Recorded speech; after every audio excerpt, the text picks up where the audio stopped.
Pakistan Tehreek Insaf France की जानब से पेरिस के मकामी रेस्टोरेंट में एक इफ्तार डिनर का एहतमाम किया गया, जिसमें साबिक़ वज़ीर इत्तलात व नशरियात डॉक्टर फिरदौस आशिक़वान ने खिताब किया। उन्होंने PTI वर्कर्स से खिताब करते हुए कहा कि लोहे पर हथौड़े बरसाने वालों ने अवाम पर भी करप्शन की कारी ज़रबें लगा रखी हैं।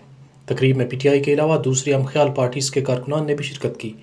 कारकुनान ने इमरान खान की क़यादत में तब्दीली के लिए जद्दोजहद को मज़ीद तेज़ करने पर जोर दिया। इस तकरीब में मारूफ बिजनेसमैन आसिफ चौधरी और अफसर लंगा ने PTI में शमूलियत का ऐलान भी किया।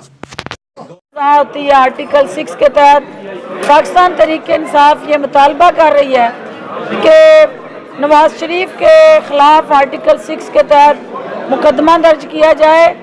इसलिए नहीं कि उसको सज़ा दी जाए, इसलिए कि सज़ा देने से पहले हमें तमाम रस पर्दा हदायतकार और जो फनकार हैं वो सामने आए, क्योंकि नवाज शरीफ ने उनके लिए सहूलतकार का ये सारा काम किया है।